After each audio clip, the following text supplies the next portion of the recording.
It is just a huge honor for me today to be podcast interviewing Dr. Robert Allen Faiella, DMD, M.M.Sc, MBA, and Wardah Inam, PhD.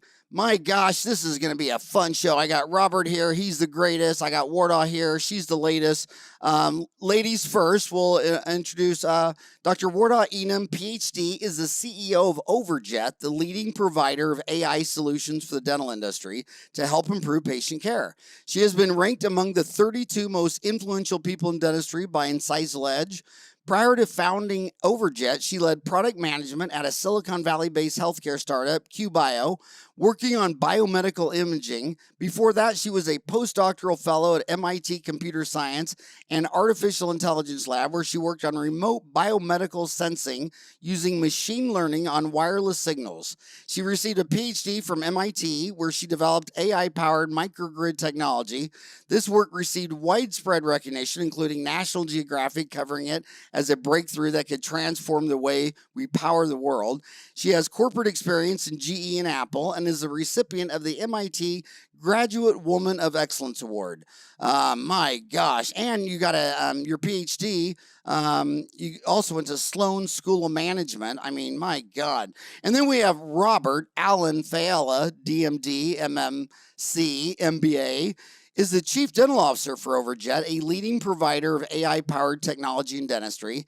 He is a past president of the American Dental Association and currently serves as Director and Treasurer of the American Board of Periodontology and as treasurer of the American College of Dentists. He received his graduate training in periodontal as an NIH Post-Doctoral Fellow at Harvard School of Dental Medicine, as well as a Master's of Medical Science degree from Harvard Med School.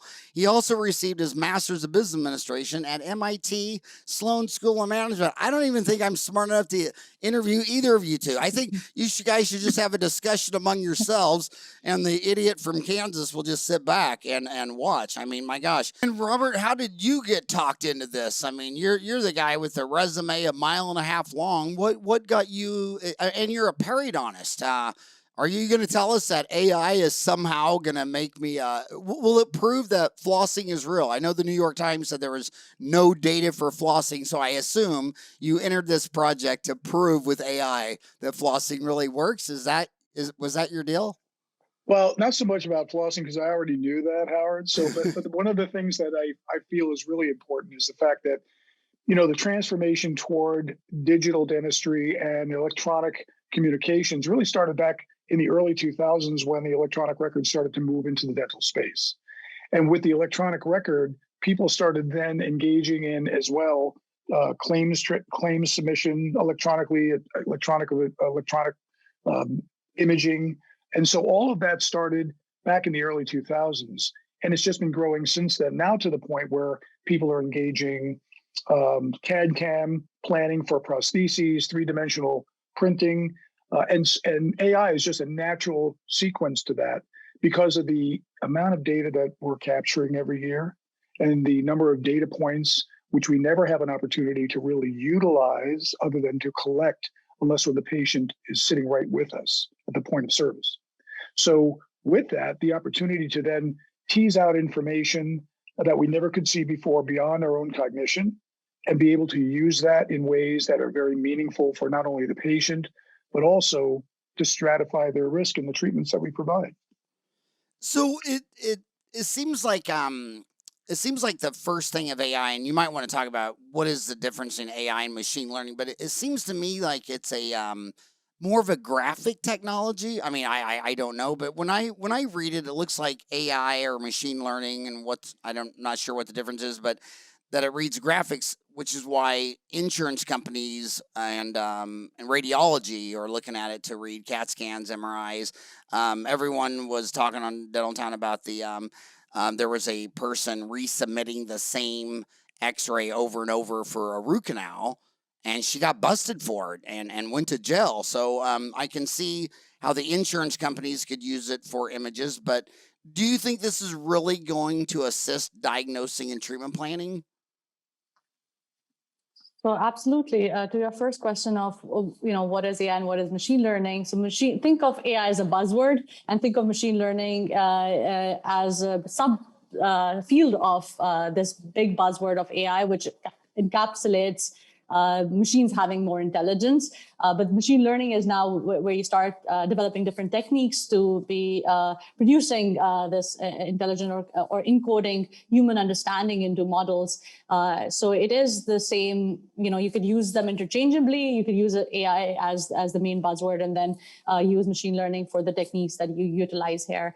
And to your question of, is it a graphical technology? The way we look at it is it's taking unstructured data, so data that you could never query. That is images, that could be notes, that could be other forms of information that has never been put into a database that you could easily query. And now you have an ability to take an image that you could not say in an image, is it a, what is there number two present in an image? You could not query that with a model before, and now you're able to. So it's taking any unstructured data, in this case images, and converting into more structured data that you can start querying and getting information from, or understanding findings in that. And to your question of will it be utilized in dentistry? I think in the next few years, if you were not utilizing it, that might be an issue for you, because at least dentists right now have started utilizing these technologies to improve the care that they're providing, as well as improve their practice performance as well. Well, here's one thing that's got me excited. I mean, I've been saying this for 30 plus years, that if you walk into any dental office in America and you see a dentist walk out of an operatory and he was in there for an hour and he did 2 fillings, I'll say, okay, you just did 2 MOD fillings. Did you net $9.12 after taxes, or did you lose $12? I've never met one person that had an idea, unless they work for a DSO, and then the office manager knows, but the dentists don't know. And then I'll say, well, tell me this, how much do you get for each one of those fillings? He says, well, I get $250 for an MOD, so I did 2 for $500. And then you go look at his computer, and he signed up to 12 different insurance plans, and none of them are as high as $250. The highest one might be 200, and it goes all the way down to 100.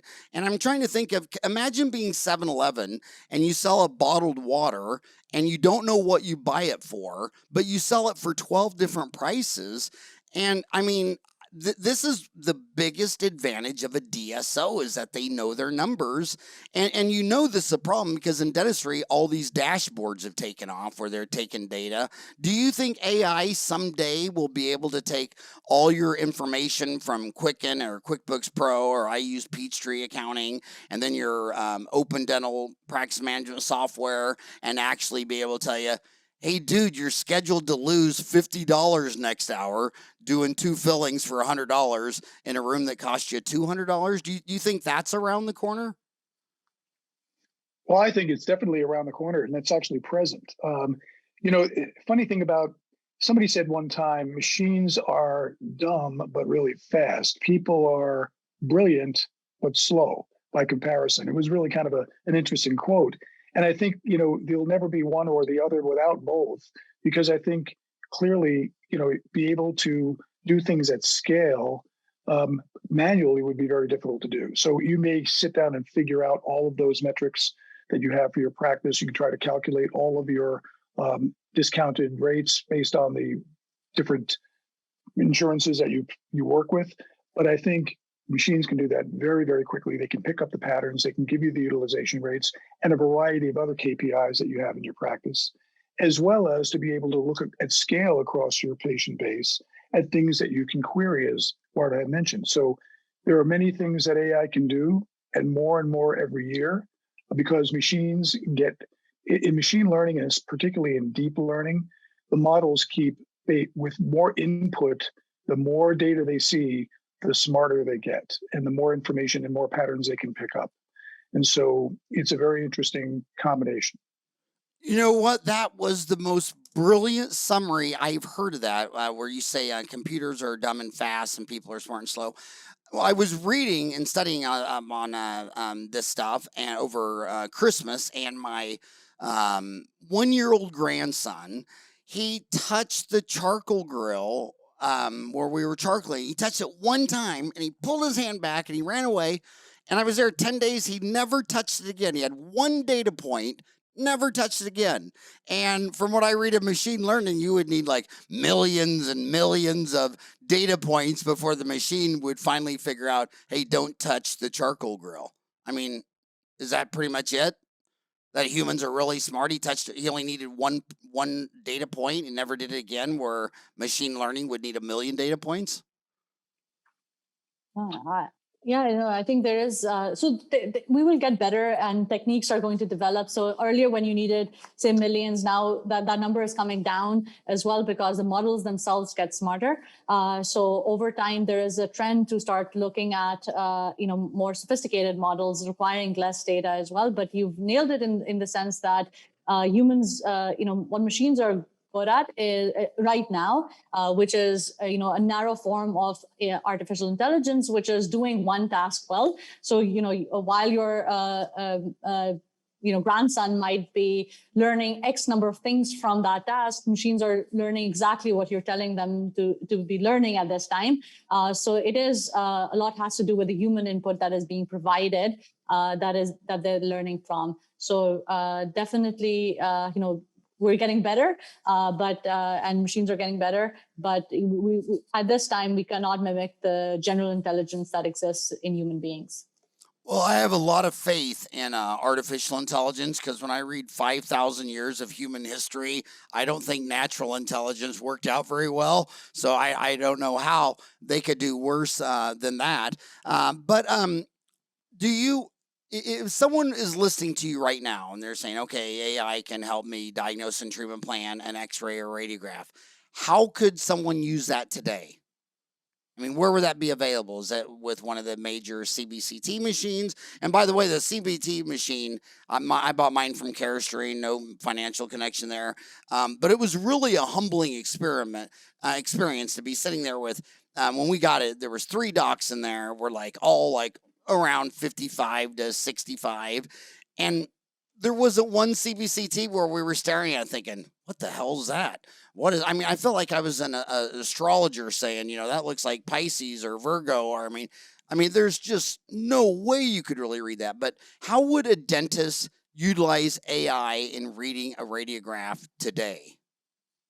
So currently, I can talk a little bit more, and Bobby add to this. How currently our software works. So the Overjet software, if you install it in your practice, what it'll do is first analyze all the data in your practice and let you know where do you stand. So it can provide you a complete picture of your practice performance, any things that you might be missing, anything that you might be overlooking, things that might be just falling through the cracks. Things that might be going wrong, and it can give you a complete picture of the practice. And once you have that, then you can start improving that performance daily or by every patient that comes into the patient's or sits in the patient's chair, not only in a way to identify the findings such that, the way to think about it is something similar to what your hygienist does currently. When you walk into the operatory, the hygienist has your x-rays open and it points out Dr. So-and-so, on tooth number 2, caries lesion, I found a caries lesion, etc.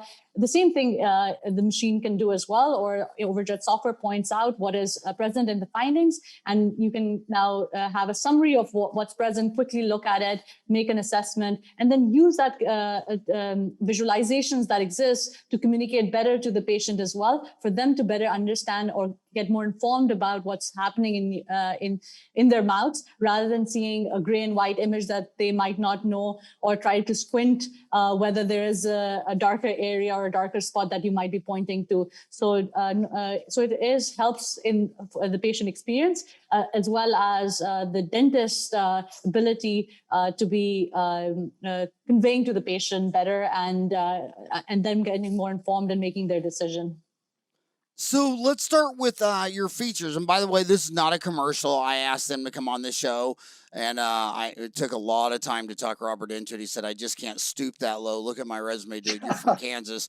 But let's start with the insurance. You say automate. If you go to their website is Overjet.ai, Overjet. I don't know if the orthodontists are going to like this.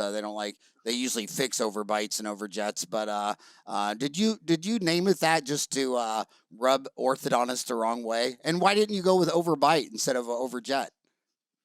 So it's, it just started as one name that it was a terminology that I primarily looking at how interesting dentistry is in terms of overjet, where you have, you need 2 or 3 millimeters to close the bite properly. If you have it slightly more, then you get what is known as buck teeth. If you don't have that, you will have more jaw pain, etc. So, how precise dentistry is, it encapsulates that. Also a terminology that most average or non-dentists don't know of that commonly. And when we started saying the word, they saw it, especially with the jet in the name, they saw it as futuristic, future-looking. Basically, and dentists had a chuckle. So we stuck with the name. It was, something that we started very early on, but stuck with it because dentists liked it and patients thought it was futuristic. Well, Robert, we got to make a good ortho joke out of this. I mean, while an overjet measures the horizontal relationship between the upper front teeth and lower front teeth, an overbite refers to the vertical overlap. There's got to be a joke in there somewhere. I'll work on it. But back to the let's go to insurance. You say you automate claim review, move from manual and inconsistent review to automated and efficient review of every claim to improve return on investment.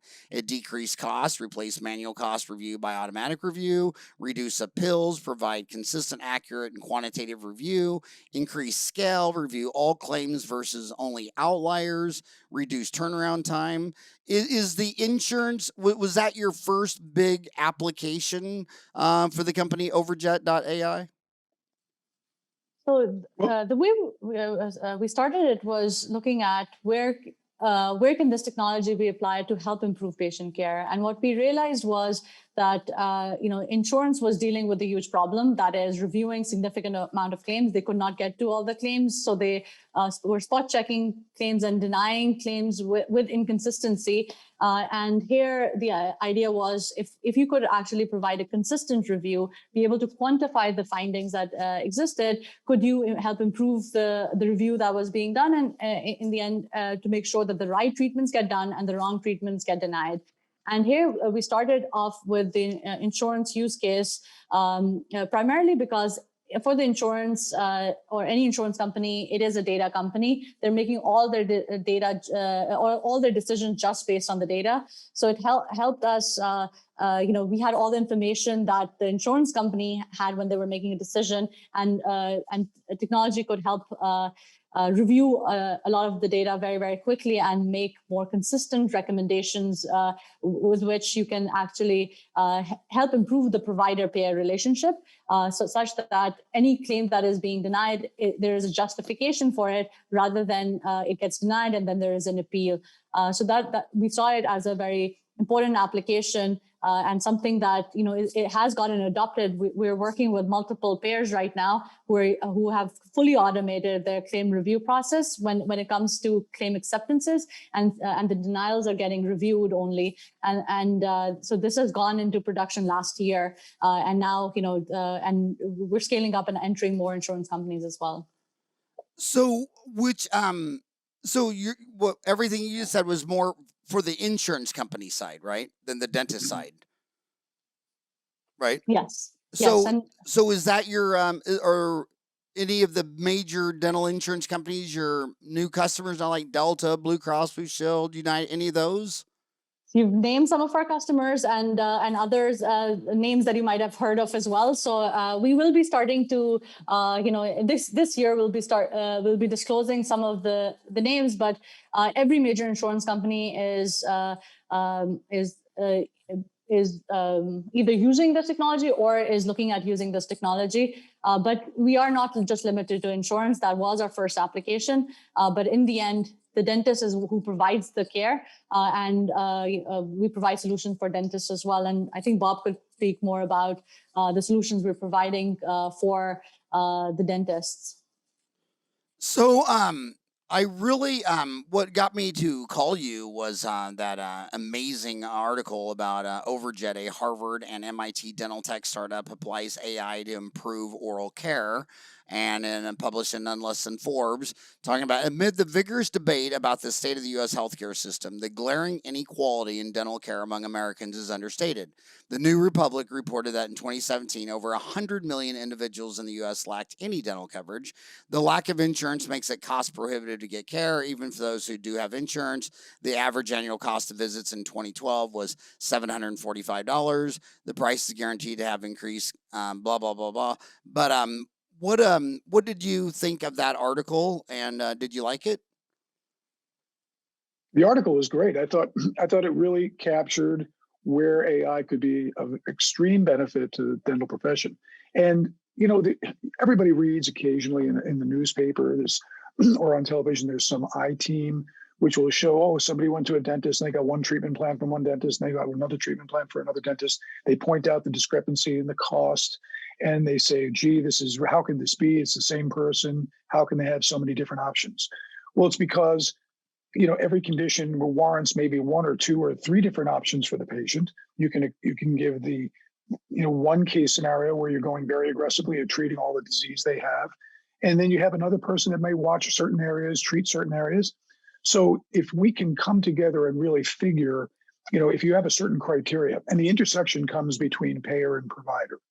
So in the office, when we're trying to submit codes, there are certain criteria that codes have to meet in order to be approved for the treatment you want to provide. Let's say scaling and root planing.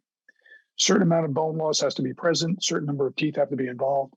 And so many times, patient will come into a hygienist, a lot of inflammation, a lot of calculus, a lot of bleeding. Patient has only so much time in the chair with a hygienist. The hygienist said, I'm never going to get this finished in 1 hour. Let's recommend scaling and root planing. The dentist said, okay, they see the inflammation, they see the calculus and the bleeding. They may put in for scaling and root planing, it comes back denied. And the office is shocked. And so they say, well, let's just resubmit, let's put in an appeal. So the appeal goes in. What happens is, there are different interpretations of where that is. Maybe there's no bone loss in the area that meet the criteria for scaling and root planing of 2 millimeters or more per se. Let's say that's the criteria for the insurance company. So when that happens, there are other codes to deal with that kind of inflammation that they can do, like a 4642, or there's a number of different codes that can be applied, but not scaling and root planing, 4341.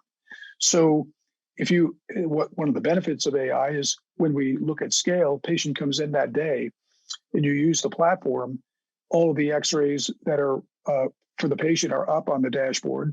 You know who's coming in, and it identifies if you're using the scaling and root planing model or the periodontal model. You can see the number of teeth that they have, which teeth they have that have probing depths beyond a certain level that would warrant that kind of treatment. They show it has a canvas where you can pull up the radiograph. The radiograph has an annotation, which will identify the millimeter measurements from CEJ to bone on every single tooth. And then you can toggle on the ones that are relevant beyond a certain criteria or not, whether there's calculus on the root surface or on enamel, and you can kind of tease that out. So if a patient that I first mentioned that goes through that algorithm and the dentist was using it, they would say, well, it doesn't meet the criteria. There's no bone loss that would meet that. There's no calculus on root, but there's certainly plenty of calculus on the enamel. And this may not meet the criteria for scaling root planing. And let's put in for a different code. So all of these things could be identified at the point of service, and then the patient can be informed and educated about their need for treatment. And it makes that discussion a little bit easier. Many times somebody would recommend a crown or somebody would recommend a restoration. And the water cool conversation at work is, my dentist recommended a crown, but I've been there going for a long time. I trust them. I guess I need a crown. But they don't really have that sense that they really need it or not, especially if they're asymptomatic. If you're using that platform and you have the ability to show definitively the indications for that crown, not only are you making the recommendation and you're confirming the need for that as a clinician, but you're also showing the patient that this has been identified through the algorithm that they're using, increasing technology, and informing them exactly why they need this. And I think that raises to a different level of understanding. And then when you give informed consent, the patient is truly giving informed consent. So I got to tell you the comment. I love my homies on Dental Town. They're so funny. You published an article on Medium, Why I Joined Overjet, The Rising Era of AI in Dental Care Delivery.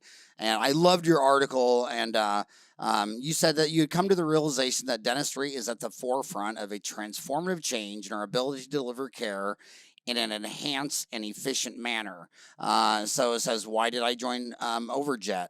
You said, because Overjet is aligned perfectly to lead and drive the process in both sectors. Here's why. I believe dental medicine is late to the game in adopting AI and machine learning to improve our clinical intelligence in the delivery of care, as well as identify efficiencies for insurance in the adjudication of claims in a standardized manner. And I got to tell you, the first comment on Dental Town was just what the dental therapist wanted. They're seeing it as an economic threat. And what I wanted to know is, now that my 4 boys are independent and have their own homes and made 6 dependents, as I'm phasing out, and it's all about the grandkids, right? And if my grandchild had dental insurance or whatever, and they went to, say, a dentist in a small town, say there was 10 dentists in a small town, and these 5 dentists, if they did a root canal in 5 years, 10% of them were extracted, and these 5 dentists did a root canal, and in 5 years, only 5% were extracted. I would want my granddaughter to be transparent to that information. I'm shocked when I've seen cardiology deals where the 24-hour survival rate of a bypass per cardiologist varies between 1 and 11%. Hell, I don't care if Medicare or Medicaid or my insurance covers it. I just don't want to go to the guy where 11 people die in 24 hours versus 1. But this is a huge threat to the dental union organization where, they wish insurance companies would pay them $1 million per crown. Or do you think that Overjet will start that soon they'll start analyzing insurance data, and it might get to the point where they say, "Oh, Howard, we don't cover your root canals because you're not very good at it." And or did you think that's around the corner too? Well, no, I would, listen, using data to be able to verify certain things, if you have certain criteria, and if you align yourself with an insurance company that publishes their criteria, you should be applying that criteria. And the ADA's code on dental terminology and procedure on code and nomenclature, all of that is published. The descriptors are published. The point is that, somebody said one time to the argument that, just what the dental therapist wanted, we're not intending this to be able to substitute for a dentist acumen.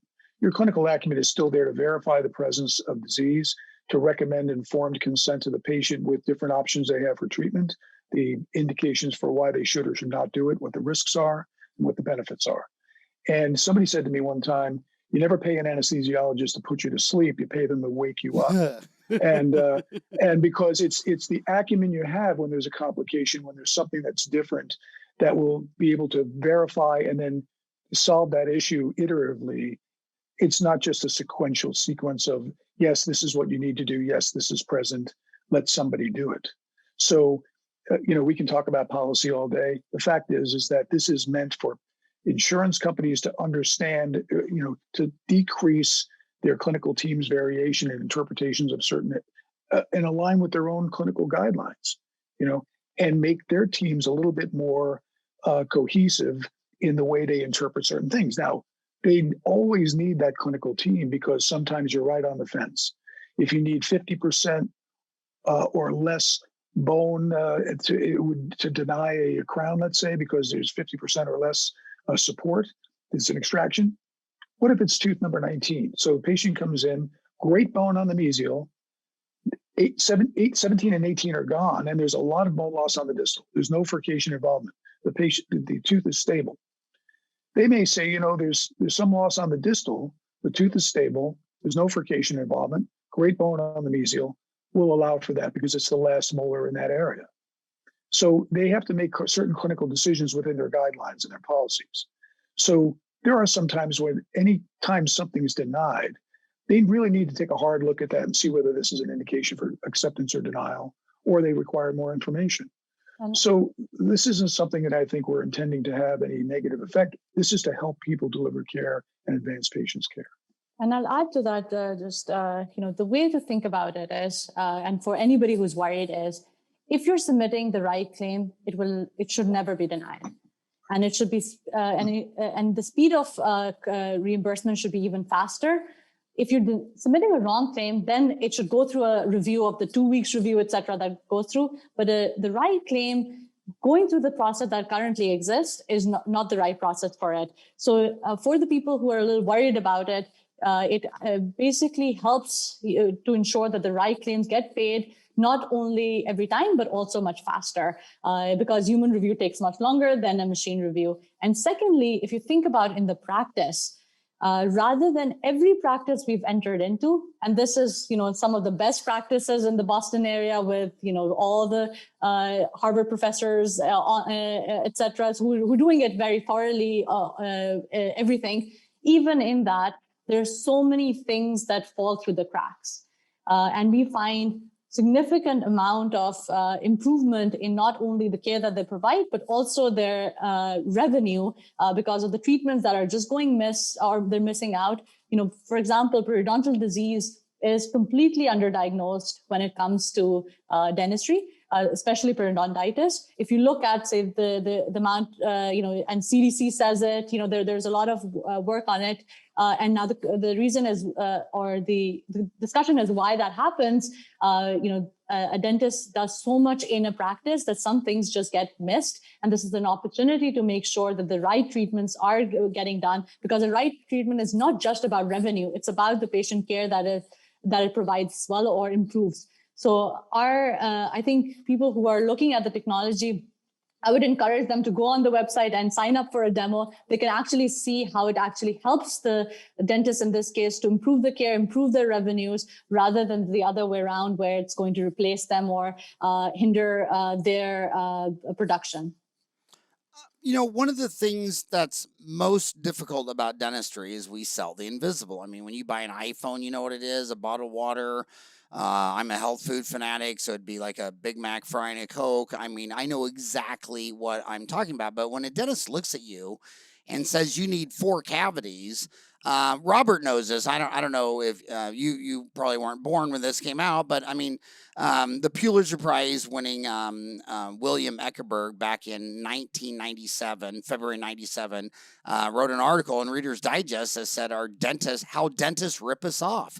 And he took a study model, FMX, and a Pano to 30 different dentists, and sure enough, he got 30 different treatment plans. So when and everybody talked about this, I mean, it was just it was a huge blow up in the deal. And then there was lately there was that article about towards data-driven dentistry and standardized care. But the dentists, they my gosh, if you got 20 opinions, they're going to come up with 20 different treatment plans. There was a DAIC published its first study finding showing glaring inconsistency in dental diagnosis and treatment. 136 dentists were unable to unanimously agree on diagnosis and treatment for a single tooth in the study. Per dentist, whole mouth treatment cost ranged from a high of $36,000 to a low of a few hundred. So, I mean, if I'm a consumer, and I know if I went out and got 100 treatment plans, I'd get 100 different opinions. I mean, it kind of shows why dentistry is more art than science. Well, the interesting thing, Howard, is it's not a Stepford profession. I mean, it's, everybody's clinical acumen is Stepford, kind of like all iterative. We're not all walking in kind of a lockstep on exactly what the treatment iterations are, because if we can identify disease, we can identify the structures that are present. There's a variety of different ways to approach that, and there's a variance of acumen and experience in the profession. That's why it's not only sequential in some cases, but also iterative. And so sometimes you actually have to put the occlusion into perspective. You have to look at the patient's occlusal scheme, whether or not there's some bruxism involved, whether you recommend a crown or not, what type of crown you recommend, whether or not you're going to remineralize a carious lesion in the enamel versus perhaps being more definitive about it. There's data that shows once you place a restoration, the odds of having it replaced in your lifetime are pretty high. But if the restoration is necessary, it's an important recommendation. Which restoration do you place? And so all of those decisions are made in the context of the overall patient's risk profile, their stratified risk, what there needs to be completed for their total function. And also the medications they're on, maybe some of the systemic diseases they have that may influence their risk. So sure, you take something as standardized as here's a panoramic film, here's a bite wing, and here's a model set, and give them to 30 dentists, you'll probably have different acumens looking at each one of those. Did you say it's not a step forward profession? No, Stepford, like the Stepford Wives movie, if you remember that. Oh, the Stepford They were Wives. all the same. So they were not all the same. They don't mint us that way. Okay. Howard, one thing to add here is I think we're too harsh to dentists. The amount of stuff that dentists do, no, I don't know any other profession that they get trained to do that much, whether it is, now they have to run their own business, they have to do radiography, they have to, understand x-rays, they have to do 1,000 procedures. It's just a lot they do. But then on top of it, they have technology which sucks. Right now, the technology that, we as technologists have failed dentists in what we provide them as their practice management systems. They are literally from, very archaic. Then on top of that, x-rays, if you look at it, the modality, even, given all the information, there is a lot of variation that you might have on a carious lesion because the information isn't right there. And there you have to, it's very hard to make a diagnosis on an x-ray as well, the way it currently exists. So I think there's an opportunity to start supporting the dentists, making sure that we're building technology that helps them perform better.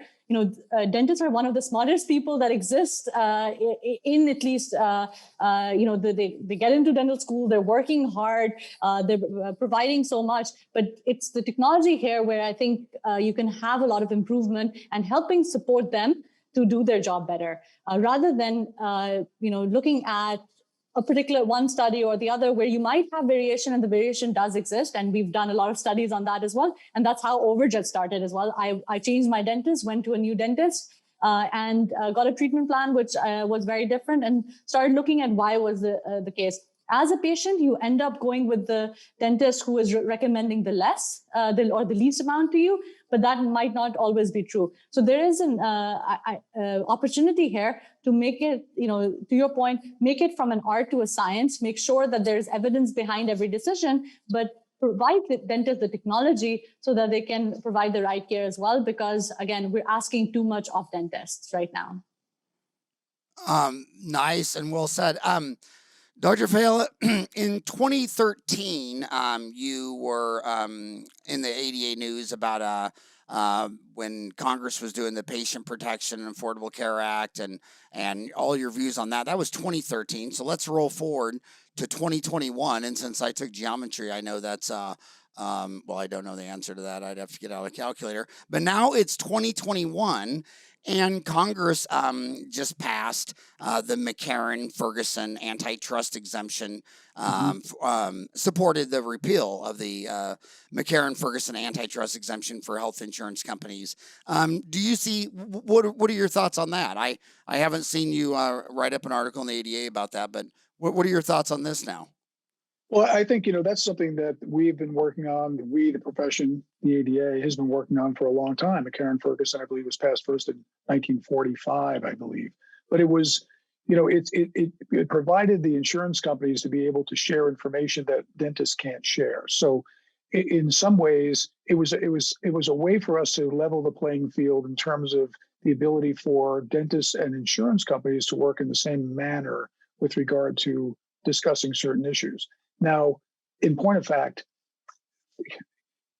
things won't really change too quickly because obviously once that's passed, there'll be challenges along the way and we'll have to work through some of those challenges. But I think by and large, it's a great change for the profession. And I think it's something that has true promise to provide better care for patients and better reimbursement for the care that they receive. It didn't seem like it was a legal playing field. I'm out here in Arizona, and I remember 3 decades ago, way back in the late 80s, early 90s, when they were coming out with this new capitation plan.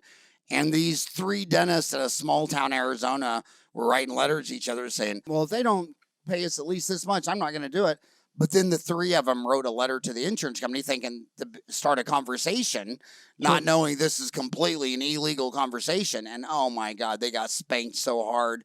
I felt sorry for them because it wasn't like they were these bad guys doing bad things. They just have overheads. I mean, you got rent, mortgage, equipment, bill, computer, insurance, malpractice, professional. I mean, it goes on and on. And when I think of insurance, I'll never forget my first lecture in China when I had breakfast with the president of the Chinese Dental Association, and all the Chinese dentists. They were so cool. I loved them all, and they thought that insurance was a moral hazard. They were like, look, if you eat chocolate and drink Coca-Cola 3 times a day and have 12 cavities, why would your employer or your country subsidize that? I mean, you should have to get a part-time job and pay for this so that you would start drinking water like all the other animals and only eating plants and animals like all the other animals and quit eating all this packaged goods. So they still see insurance as a moral hazard. And then when you look at the 8 billion people, gosh, probably well over 6 billion have no form of dental insurance. So I almost think that the 20 richest countries, it's weird how when they got skin in the game and buy their car, or they're out there on Sunday and washing it by hand, but then they think their body, they can just smoke cigarettes and eat Cheetos, and when something goes wrong, it's somebody else's fault. Like take a bypass. It's $100,000. So you had the money to buy a $10 pack of cigarettes every day for 40 years with your own money. And then when you need a $100,000 bypass, you walk out there in your front yard and tell all your neighbors to pay for it. So it's kind of so how do you even you know, childhood cancer? That's very different than dental decay and gum disease. I mean, my gosh, these all on 4s. Have you ever seen them? A year later, they come in, you could blow a ham sandwich out from underneath, and that shouldn't even be fixed. That should be removable so they could clean it, but for aesthetics, they want it fixed, and you can tell why they need it all on 4 anytime you see one. So how do you justify in your mind this growing belief that healthcare should all be free and you should have no skin in the game versus the economics of incentives matter and you should have skin in the game, and that dentistry is for the most part a 99% behavioral issue for all that? How do you wrestle that? Howard, thank you for saying that, because patient responsibility is a very important piece of this. I mean, when you say, and here's the differential. So somebody has insurance coverage, and there are usually frequency limitations. So if you're going to have a restoration or a crown, there's a certain amount of time that that tooth can't be recrowned according to the frequency limitations that are in place. So you take somebody that drinks Coca-Cola and has a lot of sugar, doesn't brush, not compliant with maintenance recommendations, and that person's going to, let's say 3 years later, all of a sudden there's caries at the margin, and now you have to replace that crown and it's denied.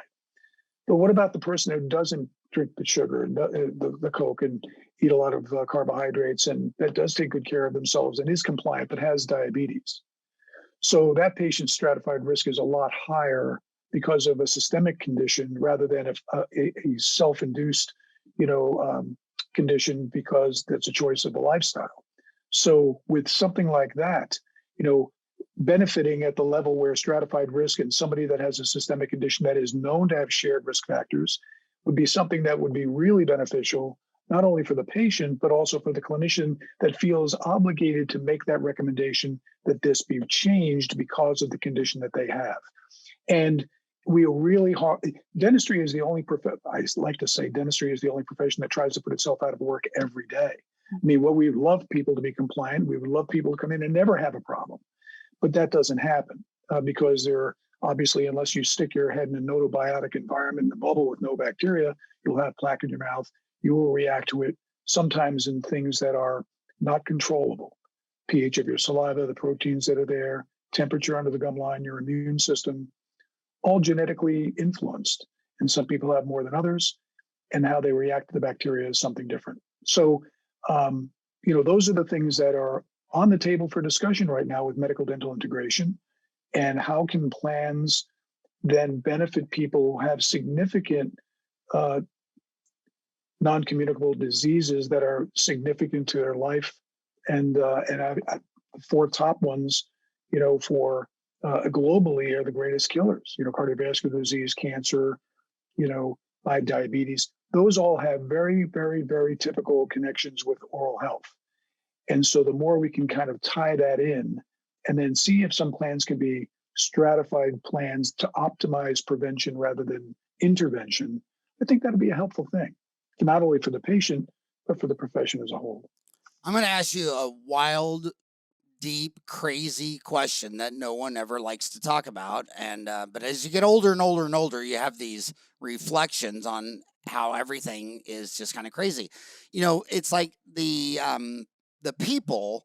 Of course, they want everything free. I mean, I wish I could go get a free Lamborghini today. I think that'd really make my day, a convertible Lamborghini, and just drive around all day. But that's not how the world works. And of course, the people want it free. And in the 20 richest countries, they're trying to make dentistry free, and they're trying to make it a charity profession. And as they get, and first of all, the need for it. They go to the government to try to make it free and charity, but the government's the one that made it unaffordable, from what Milton Friedman said with the State Board of Examiners. So the State Board, I'm in here in Arizona. I'm across the street from the Guadalupe Indian Reservation. There's 20,000 Indians and a bunch of people from Mexico. Every time a Mexican dentist comes up there and starts doing dentistry on the poor in this 20,000 person area, Guadalupe, that doesn't have one dentist, the board tells the police and they go arrest them, stop them, deport them. So if there was, if a dentist, there's probably 100,000 dentists in India that would move here tomorrow if they could. But so the board is a collusion, and they say, well, you can't practice here unless you go to our schools and take our boards and our license and blah, blah, blah, blah. So they are the ones that are creating all the lack of supply of dentists for the poor. And then because they made all these arrangements where there's still not one dentist in Guadalupe with 20,000 in the 32 years I've been here. And it's all because of the Arizona State Board of Dental Examiners. So that shows you it's a collusion mob. And then as as it progresses and dentistry becomes a charity profession, meaning that the reimbursements keep getting lower and lower and lower, like the UK, then the dentists will start to unionize. So you see that. So that's 10, 20 years down the road. So which is it? Do you eliminate the boards or tell the boards, well, I'm a consumer and I want to go to this guy named Robert and I don't know if he's any good. And I go to the board and the board says, yeah, he's licensed by the Arizona State Board of Dental Examiner. Now it's like a consumer response review. And I'm like, okay, I'm going to go to you. This other guy is not certified. He didn't go to a U.S. school, blah, blah, blah, blah. But I mean, which one is it? Are you going to get rid of the boards and let foreign trained dentists come in here and treat the poor for a lower fee? Or are dentists eventually going to unionize? And no one can answer that question for me. So I'm going to ask you, this is headed as reimbursement rates go down and the supply of dentists goes up. Eventually, the dentists in other countries around the world, they start to unionize. Do you see dentists forming a union in the future? I don't see that. I mean, that's just not something I see as, I think consolidation of practices and providing better care at scale, sharing expenses. I think that's been going on for a while now. Let me get back to the point that you mentioned about bringing in. First of all, the reason that the boards exist is to set some standard for not only competency but also for knowledge in a variety of other areas. It's very difficult when you look at all of the training programs around the world to make them to find parity. Because sometimes they don't keep the records, they don't have the same didactic hours, they don't have the same clinical hours in some ways. The oversight isn't as it is in this country. Now, many excellent dentists from other countries come here. They fulfill a 2-year follow-up in a dental school where they can assure that they have the competency. They follow the licensing requirements for the state boards, and they they take the test. That's another different issue, the testing issue. But I said, when they finally are in practice, many of them are moving into some of the highest end practices there are. Also, some of them provide a lot of charity work as well. So, and dentists probably give away more pro bono treatment that they don't talk about, which is another thing that many people are unaware of. When you go to the Hill, to testify on a certain issue, everybody thinks the dentists are just wealthy and healthy, and that's the only patients they want to have is wealthy and healthy. That's not necessarily true. And many of us give many hours of treatment and high-level care to patients that can't afford it in our own way, pro bono. But the other side of that is, when you have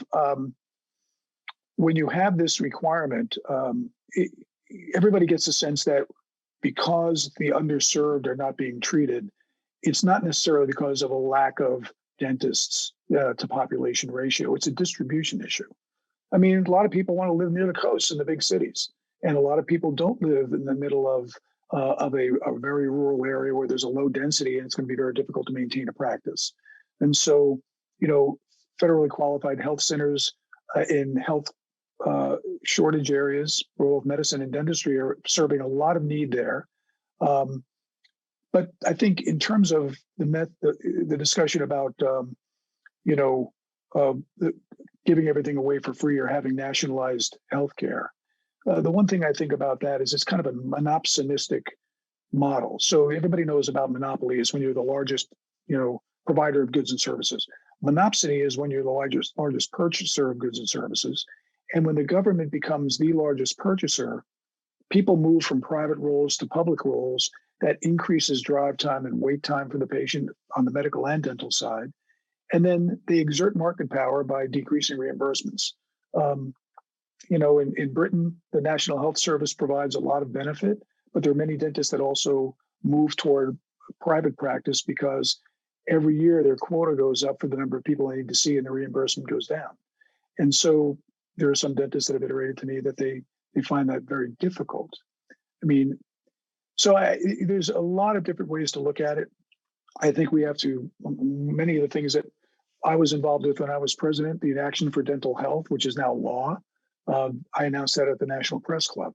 It was a nationwide effort to drive care to those that need it most urgently now, strengthen the public and private safety net, and also focus on prevention before everything starts to fall apart. Dean Ornish, the famous cardiologist, once said, you can have a sink overflowing, and you can hire as many people as you need to sop up that overflowing water until somebody shuts that faucet off. You never get control of it. And it's the same way with healthcare. So, and that was passed into law where there are grants that are available, emergency room diversion techniques, and other things that we put into place to try to ease the burden of people that need care because of the divide. So much to talk about there, Howard. Right. So under a monopoly, there are many buyers, but only one seller.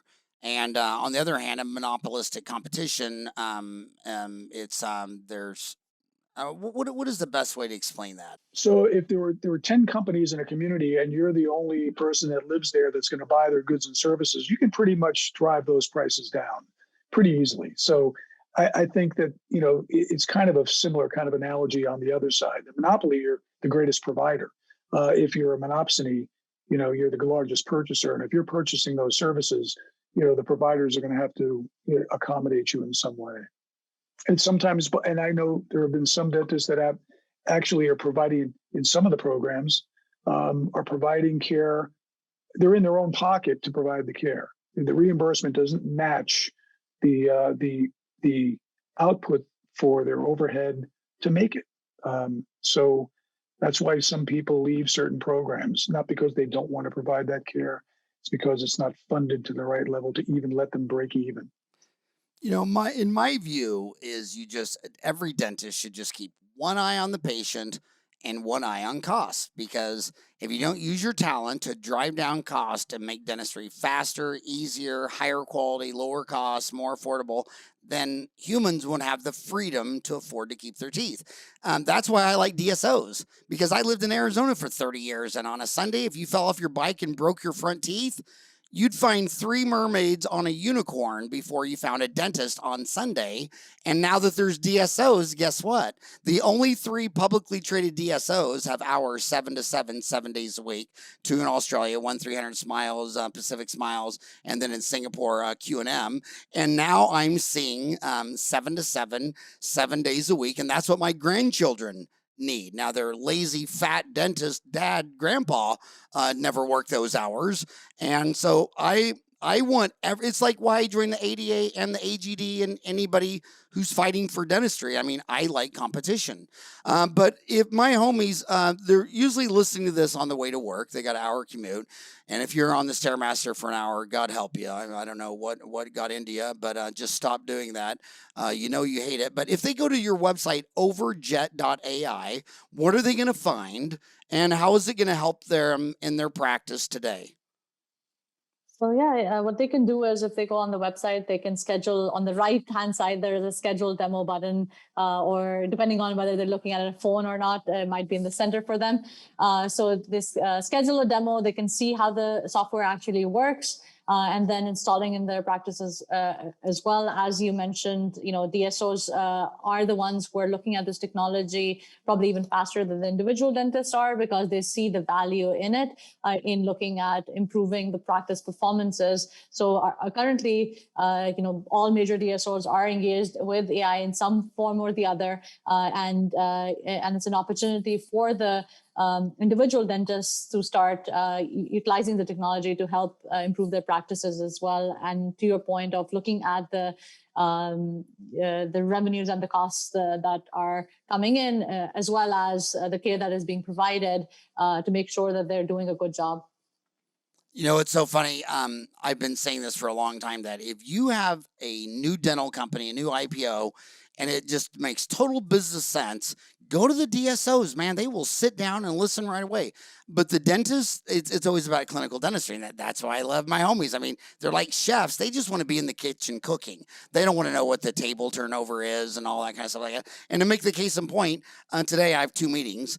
And the one with the dentist, it's about a clinical invention of how to do a root canal better. And he's all excited about this.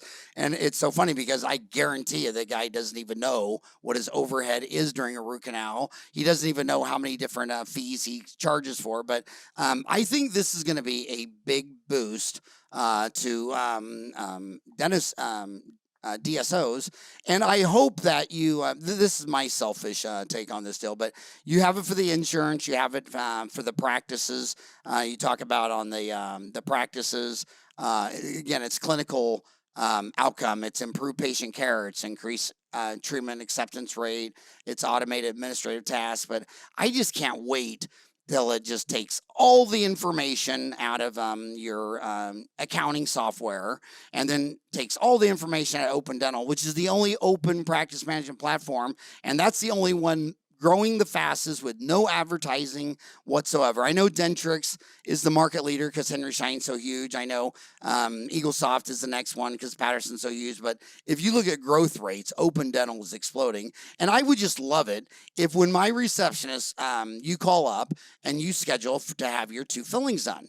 And based on whatever plan you are on or whatever, she schedules the 2 fillings, and the schedule hour block turns red and says, you will lose $107. So she's like, damn. So she moves it to 45 minutes, and now I'm doing it for free.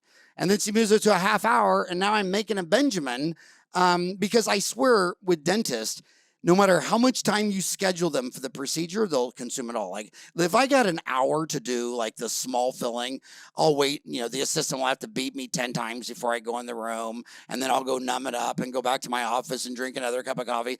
But if she beats me to the room and I've got 30 minutes to do 2 MOD composites, I'm running to the room. So how long will it take before you can have that real world knowledge to your staff that we're selling something at 9 different fees.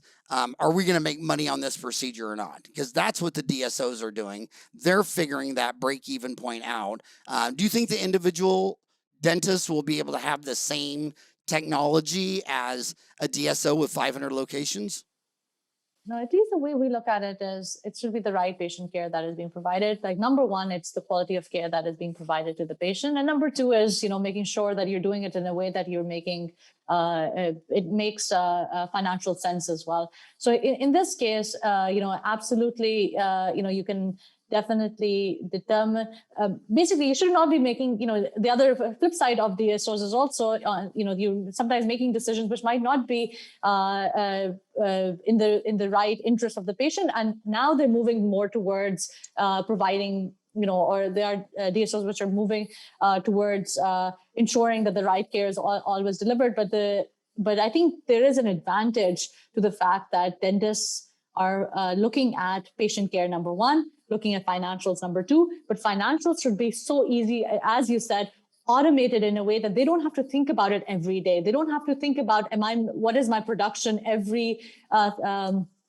second, because that's all been taken care of. And if there is an issue that's being highlighted for them, if there's alerts coming in, if they're not adding a note, there's an alert coming in. But in the end, the final thing is, what we see a lot is in practice, and Bob can talk more about it, is treatments are getting done, they're not getting billed. Why? Something is falling again down the cracks. Extras are being taken, but never being claimed for. Insurance will pay for it, but it's not happening. Down coding is also happening. Everybody talks about up coding of procedures. There's so much down coding that's happening, and people are losing money on that as well. So in general, if you provide the right care, comprehensive care, in the best practices we've been to, it's the care that is, very comprehensive care is being provided. The right information is being given to the patient, and the patient are making decisions better because their treatment is, or treatment acceptance rates are much higher in practices which are just focused on financials. So I think there's an opportunity to get the financials automated in such a way that the dentist is focused on what they do best, which is provide the patient care and communicating with the patient effectively. Well said. Did you want to say anything on that, Robert?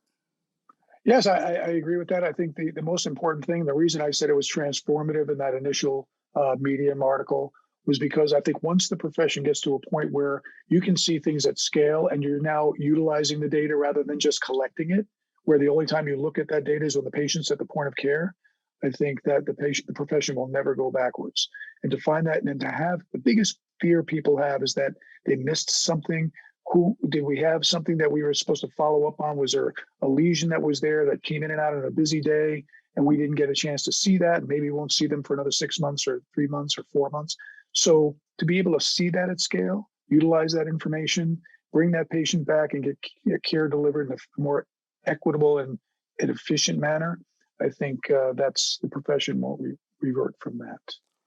And you've got some superstars on the team. You have Christopher Balaban, a master's in science at DMD. He's faculty at Boston University. I mean, you got Lindsay Nolan, DMD from Boston. You got Frank Nia, chief clinical officer at North American Dental Group. You got some heavyweights, but I'm always a little suspicious of Boston. I mean, they were monopolistic in all the endodontic breakthroughs in my life. What is it about that school? I mean, look at endo. I mean, Boston owns endodontics. I mean, Boston is really, they say what dental school you go to doesn't really matter, and that's probably true, except for Boston. What is it about Boston? Boston started Perio, right? Bob Perio. Yeah. Perio was also started in Boston too, right? Sure. Big programs for endo and perio. So, and big leaders in the fields. So I notice a big thing now is that the dentistry, and I know we went over an hour and you're probably hoping I shut the hell up really quickly, but they just started the Dental AI Council, and the initial members were Arish Tola of Delta Dental, Bruce Lieberthal of Shine, Kyle Stanley of Pearl, Linda Vidone of Dental Dental, Lou Azera, Marcus Blatz of Pittsburgh, Merritt Dake of Rock Dental. But anyway, Heartland Dental's in it, Cigna, Walmart, Are you guys going to join that, or what are your thoughts on the AI Council? Is that a goal for Overjet to join that, or is that a wannabe Boston club? So we wasn't started in Boston, but it is a good initiative. It's again moving in the right direction, and our marketing for AI in general. And I think there is an being for people who are not familiar with how AI works, etc. It's a good opportunity for them to get connected. We're already working with a lot of the people you mentioned in general, and we're focused more on developing products that get utilized in the industry. Right now we're significantly, in terms of the utilization of products is one of our biggest focuses, and that's what's happening right now. Well, if you ever want to do a follow up, I'd love to have Lindsay Nolan and Chris Balaban come back when you want to talk about more of this stuff, because again, I think it's reached an inflection point. It's reached a tipping point. Robert even talked about in his article that machine learning, the word came out in 1956, and now it's 2021. And that's another thing I noticed when I was a kid, is that everything they talked about, like they talked about in grammar school, that one day on the telephone, you could see the other person. Yeah, that was like 40 years later, from Blessed Sacrament, 6th grade grammar school, to when I actually bought my first iPhone. But now it seems like everything's kind of in hyperspeed. It kind of reminds me of that Star Wars scene where they're trying to escape, then all of a sudden they hit hyperspeed. And it seems like everything is hit hyperspeed. And my gosh, Wardah, you got to be the smartest person I've ever talked to. Robert, goes without saying, you're a legend.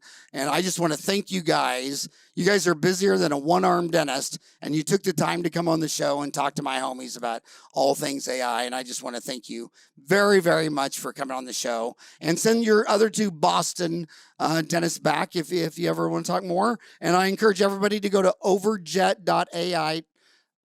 Thanks so much. All right, thanks so much. It's a pleasure. Thank you. All right, have a great day.